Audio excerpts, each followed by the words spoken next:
we're back and we're moving into our second conversation for this morning. We are talking to representatives of the Belize Police Department as we revise the safety regulations for Referendum Day tomorrow. We're joined by ACP Bart Jones, who's the legal advisor for the department, and ACP Vidal, who's the commander of operations. Good morning and welcome. Good morning. Good morning. Thank you. Well, thank you for being here. We know definitely tomorrow is a long day for all of us. And one of the clear things we need to be able to understand are what are some of the regulations that will be in place. So let me just find out from you, what's your preparation for tomorrow been like? Well, I guess Commander Operations could Yes, where tomorrow what we have is that, well, actually we have an operational ladder for the active event for tomorrow. Yeah. And our officers will be in readiness as of 0400 tomorrow. The polls open at 7 and they'll be closing at 6 in the evening.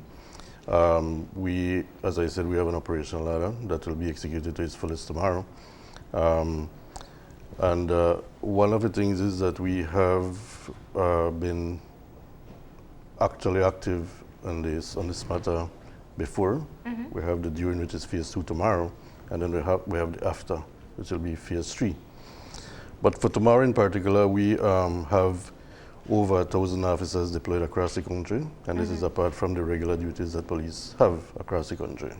So these officers are being deployed. We have senior officers that are also being deployed to complement the efforts in the district by regions, and these will be deployed from headquarters to the various areas. Some officers are already on their way, some will be going a bit later, and then some will be arriving there early tomorrow morning. Now, I wanted to talk about the force itself tomorrow. So clearly it's going to be a day where the majority of staff is going to be working right into the night. And one of the things we know for elections is that the police officers on a particular polling station is guided predominantly by the election representative there, the representative of the chief elections officer. Is that the case with the referendum? Yes, the returning officer will be in charge of each electoral division. They will be assisted by polling officers, presiding officers, sorry. So and polling agents. The police will be pretty much acting on the matters raised by the returning officer. So it is not that the police just goes there and deals with the matter, but they will be pretty much directed by the returning officer that there is an issue, whether it is that they are going up beyond the 100 yards, or whether it is that there is some infringement, people are trying to campaign on the line, that kind of thing. Then the returning officer will inform the police to take action, and then we will take action. The operational order for tomorrow, what is the nature of it? I'm not asking for the details. Right. Is it a proactive one? Is it a reactive one? Is it a an aggressive one? Is it what is the tenure of the order, the operational order for tomorrow? To piggyback a bit, the issue is that we have been working before, as I said, and the educational campaign has been going on peaceful so far, and we expect that the referendum will in itself go peaceful. If anything should arise from that, then we are in readiness to deal with that situation across this country. So for that particular day, our role is to ensure that we maintain law and order. We ensure that voters cast their vote without any impedance, that they are not affected going into the line and vote. Also that people respect the 100 yards, that noisy instruments and kind of thing are not within those areas. So let's go through some of the election offenses before we go any deeper, so we can get it out of the way. So one is clearly the 100-yard boundary. The boundaries, and as well in terms of the sale of intoxicating liquor. And so those places from the start of the poll to the closing of the polls, no alcohol will be sold basically. From 7 to 6? 7 to 6. Right. All right. And you'll be going around to enforce that? In fact, we are starting to, from today, across the country, warning the stores and liquor establishment, licensed establishment. So the no liquor sale during open polls, the 100-yard boundary, and there are also other specific election offenses that one can have. You spoke of the loud music, campaigning. Bribing, and those kind of offenses. Yes. Right, and there's the notice, a public notice that was gazetted on May 4th. Yeah. And the offenses are set out in there. And those are what we'll be guided by in terms of moving forward tomorrow. Now, I wanted to touch on the election offenses very clearly, because you both chuckled at the bribery, because we know there's always this general speak of exchange of funds. What happens if someone, I mean, how do you investigate whether there is an incident of bribery, whether a person is campaigning or perhaps doing something to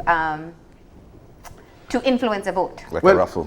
Well, like everything else, we'll have to gather the necessary evidence to prove the case. And so, from my 20-odd year service, I haven't heard of any charges being laid in that regards. I don't recall. Yeah. They may have been, and so we have not had any of those cases from my memory stand to be corrected. But we will have to make the necessary statements and ensure that we have the evidence before we put it before the court. It will be just as you do any other offense. Now, in terms of the meetings and preparations, have you already had the meetings with, I would assume that you met with the business community, as you said. Have you met with the political parties and with the Elections and Boundaries Department? And how have those talks been going?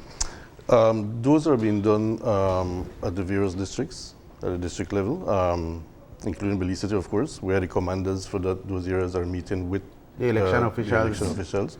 As a matter of fact, when the boundaries are being drawn in terms of the 100 years, it involves the police, the Election and Boundaries Office, and it involves the political parties and other interested parties to ensure that they are aware and abide by those. You know, right now there's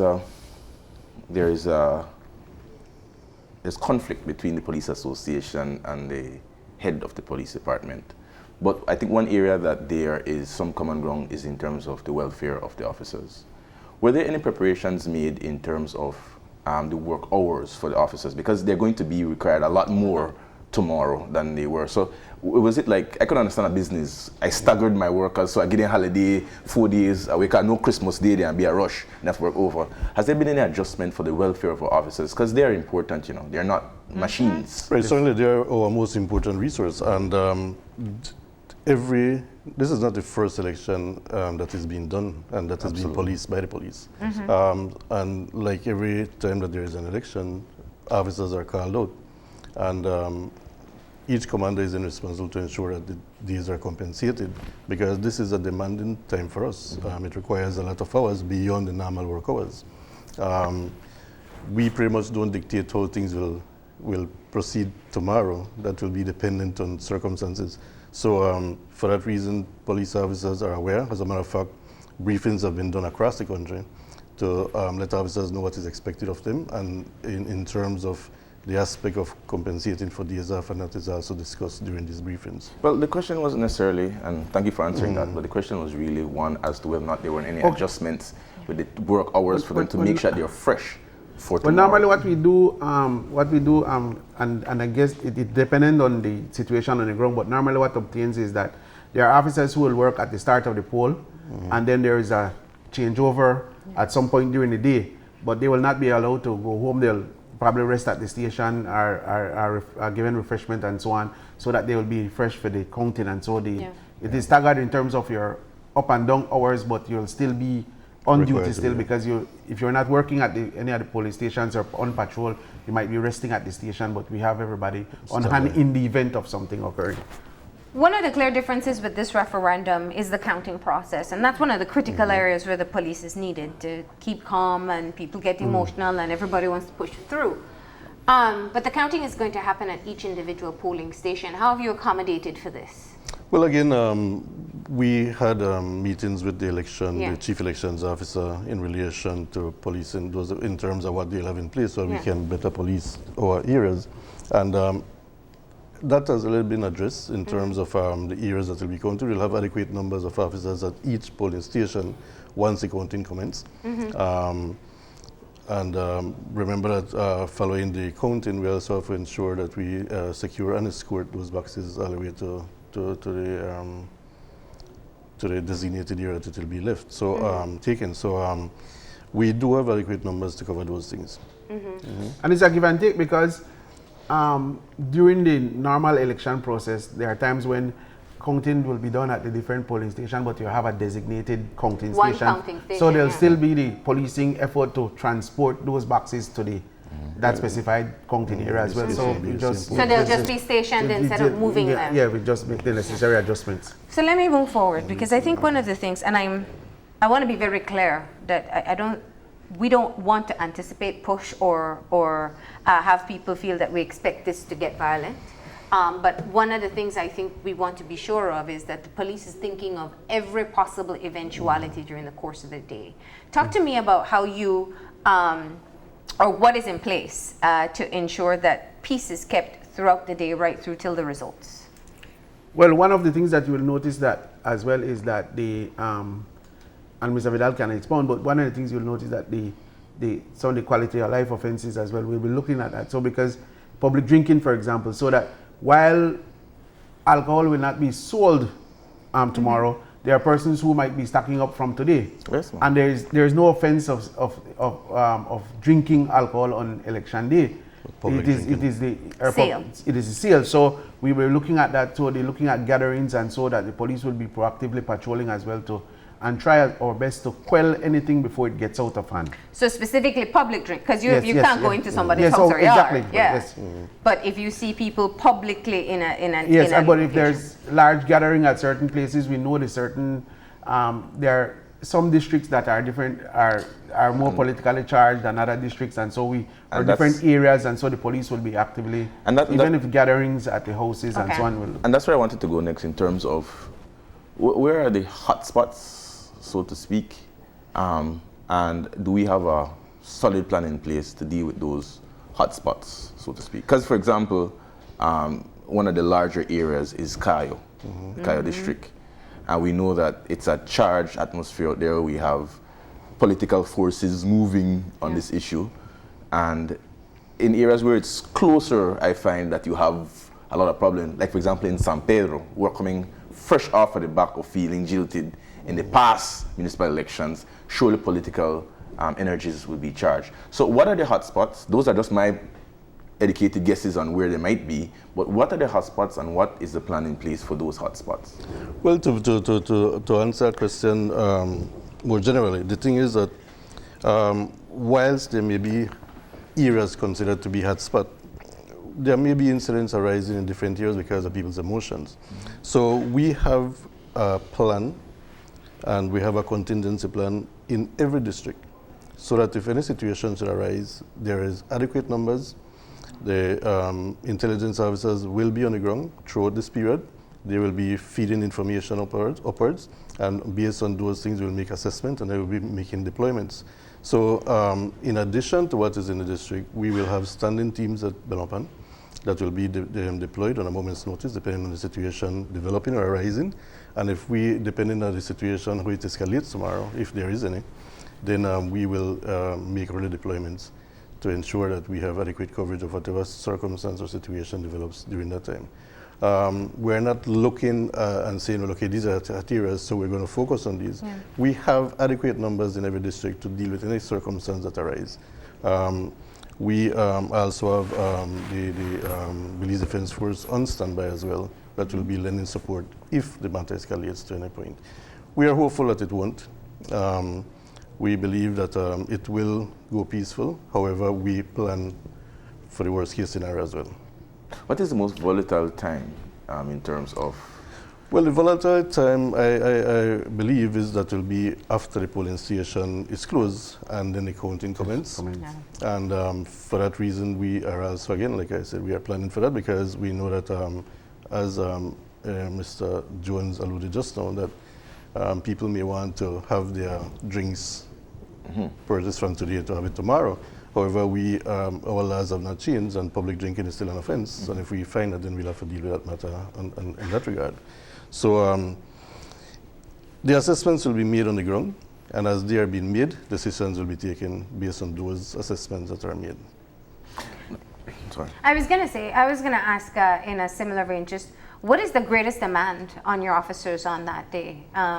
What do you find to be the most common offense or challenge that they're facing? Well, Normally, it is just a little rival. Well, during the regular election time, when it's parties against parties, it's normally just the persons crossing the line and the other side get riled up and so on. But generally, we have found that over the years that although there's this political charge to it, it is sometimes cordial and friendly and jokingly. So we don't normally have problems except in some areas. Months ago, and looking at how everything affects everything, months ago the head of the police department, along with the head of the BDF, along with the head of the Coast Guard, came on television and said, you know what, we've assessed everything, and our position really is that we think this thing should be BYS, if I recall properly. On the ground itself, you have a lot of judgment and borderline calls. You've been out there and you've seen the way it goes. There are lots of tensions, and one side feels that this should happen and one feels that this is being abused. Do you think that will affect in any way the position that the head of the police department has taken to bring any pressure on the ground to the people? Say, you see, when the boss don't say already that, yes already, so that the one want make come and it's on 99 yards. This is 199 yards. Well, the views of the commissioner in relation to his voters one is different. Our mandate still, notwithstanding whatever you feel, is to ensure that the laws are observed. So you feel it will have no impact whatsoever on? I don't believe that it will have. I don't think so.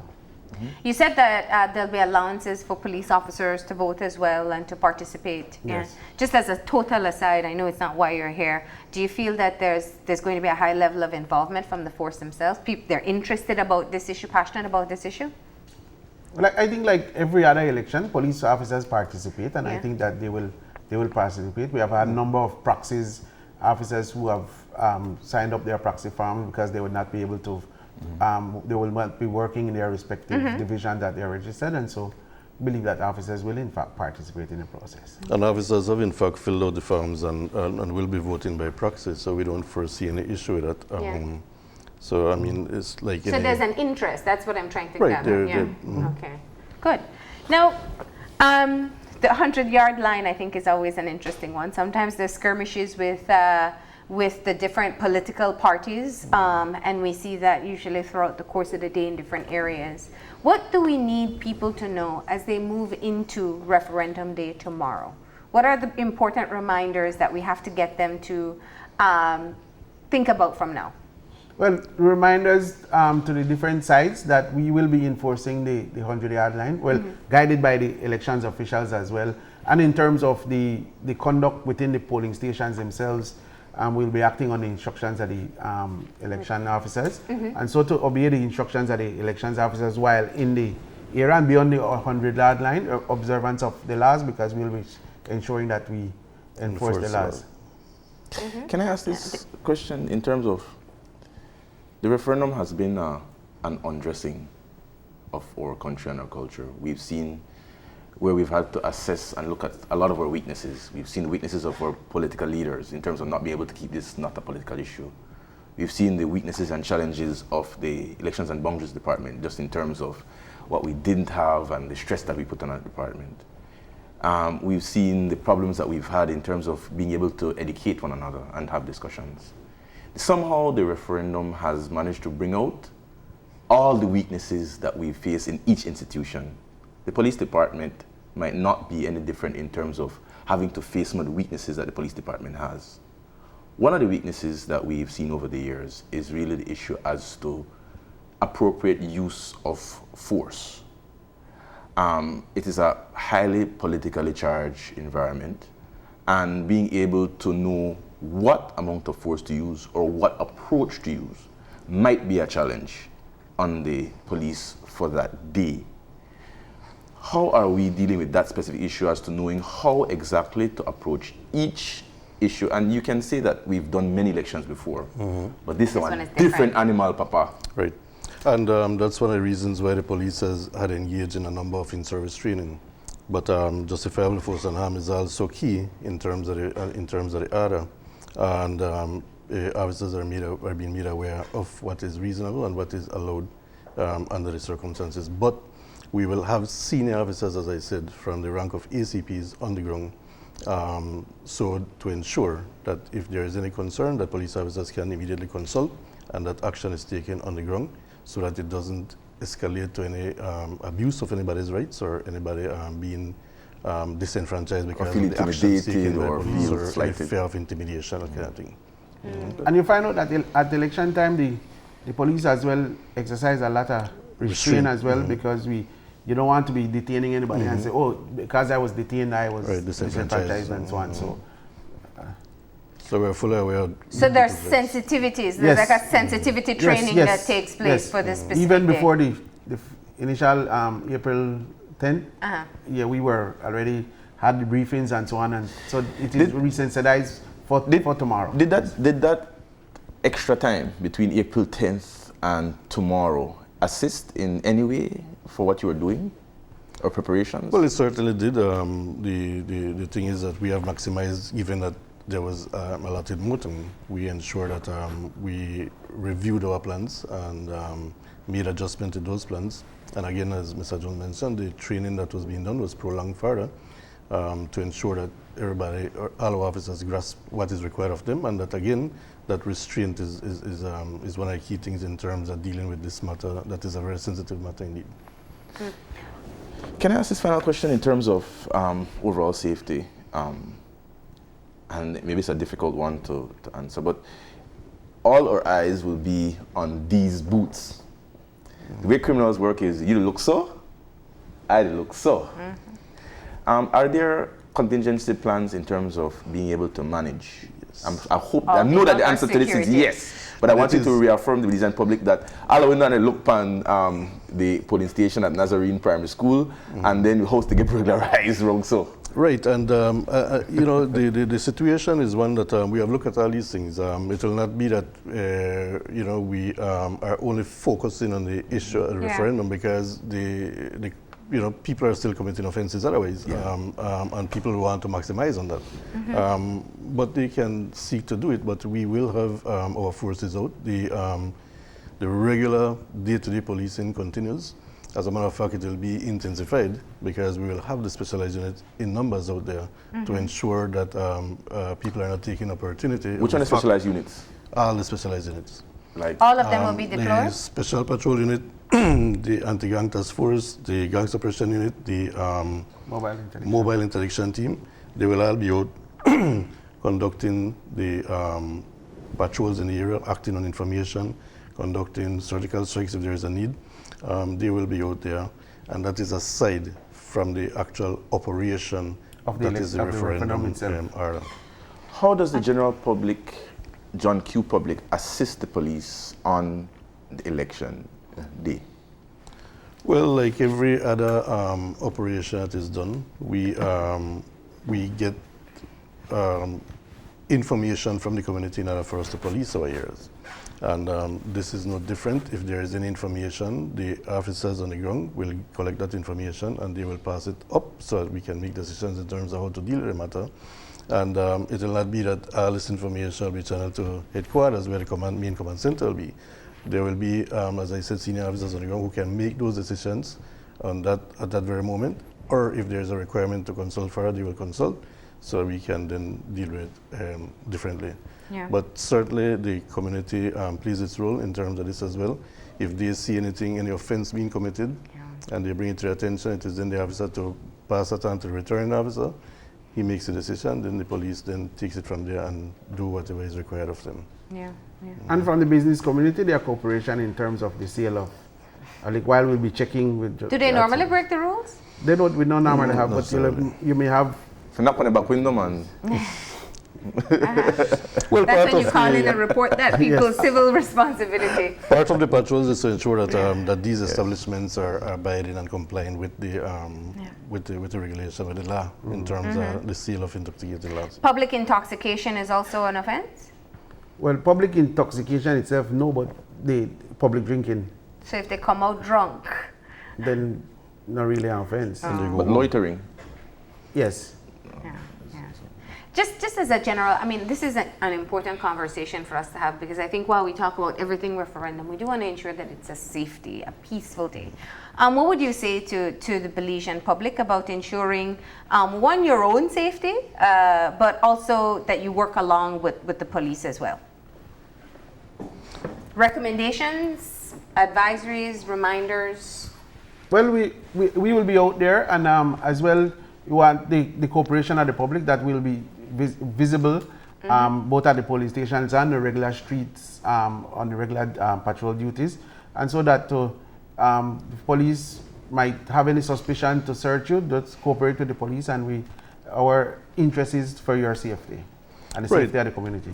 And people who are residents who are leaving their homes to proceed to the polling stations, if they have any concerns, they can inform the police. There are patrols in those areas. There will be patrols. If there is a particular concern from any resident, they can call in to the control room in Belize City or to the stations in the districts, so the police can put some concentration in that area if they have those concerns that, okay, my house is probably vulnerable whilst I try to go and vote. Yeah. Or you see suspicious behavior. That is right. Our responsibility is to ensure that people are not disenfranchised in any way. So if that is a concern passed on to the police, we will ensure that that area is covered.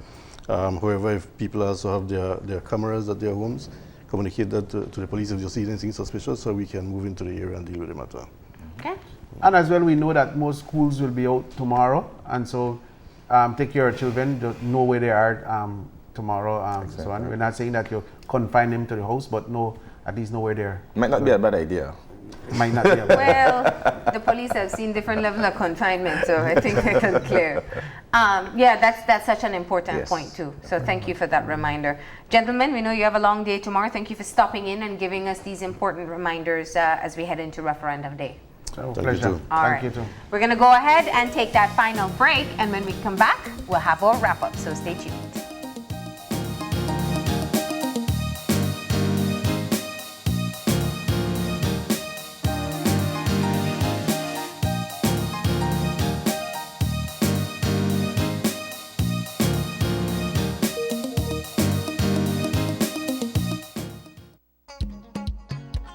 Our country. Our country. Everybody. Our country.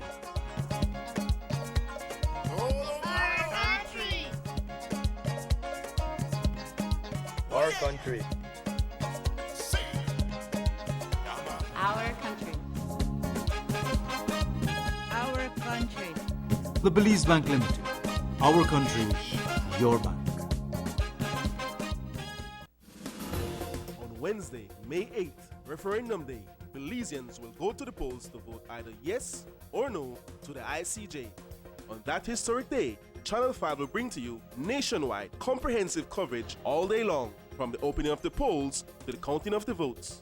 As our in-studio panelists provide analysis, our correspondents in the field will keep you abreast of all that's happening in every district. So on Wednesday, May 8th, starting at 6 a.m., tune into Yes or No, Belize Decides, right here on Channel 5.